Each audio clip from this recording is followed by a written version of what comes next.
मायका तो माँ से ही होता है। आरती की भाभी आरती को 5 बार फोन कर चुकी थी, पर आरती फोन ही रिसीव नहीं कर रही थी क्योंकि आरती किचन के काम में व्यस्त थी।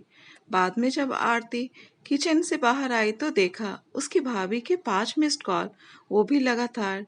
यह देखकर वो घबरा गई क्योंकि उसकी भाभी को पता होता है कि अगर आरती 3 बार में फोन नहीं उठाती है तो इसका मतलब यही है कि वो अपने काम में व्यस्त है और या फिर फोन से दूर है। तो फिर इस तरह से फोन का क्या मतलब है?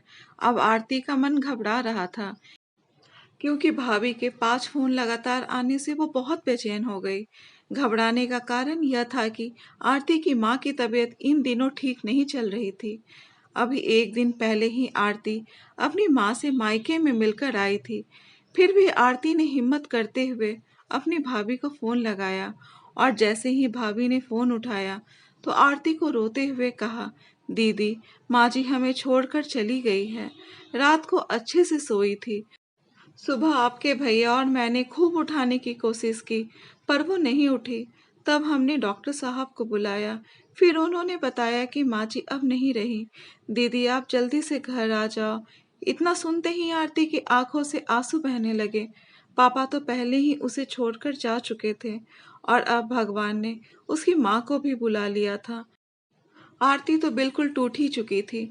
रोते रोते आरती ने यह बात राज, उसके पति को बताई, तो राज ने उसे संभाला और उसे जल्दी से कार में बिठाकर मायके ले गया।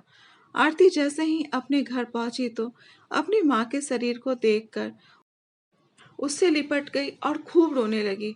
उसके मानस पटल पर उसके बचपन से लेकर जवानी तक के ना जाने कितनी यादें एक के बाद एक उसके दिल और दिमाग को झकझोर रही थी। कहाँ चली गई माँ तुम? आखिर क्यों मुझे छोड़कर अकेला चली गई माँ? इन बातों को वो बोले जा रही थी और रोई जा रही थी। तब राज ने उसे किसी तरह समझाया और माँ का अंतिम संस्कार किया। सारे विधि विधान होने के बाद भी आरती की रुलाई रुक ही नहीं रही थी। उसे माँ की बहुत याद आ रही थी।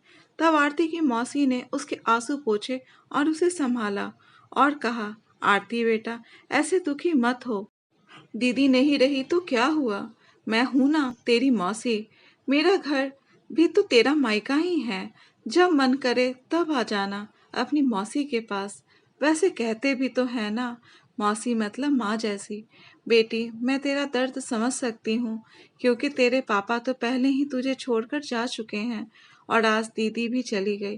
कहते हैं ना कि माँ के जाने के बाद तो लड़कियों का मायका ही छूट जाता है। यह भाभी तो बस दुनिया को दिखाने के लिए नाम का रिश्ता होता है, क्योंकि मायका तो माँ से ही होता है। आरती भी मन ही मन सोचने लगी कि शायद मौसी ठीक ही तो कह रही है और वह मौसी से लिपटकर जोर जोर से रोने लगी और कहने लगी, क्या मौसी, मेरा भी मायका अब नहीं रहा।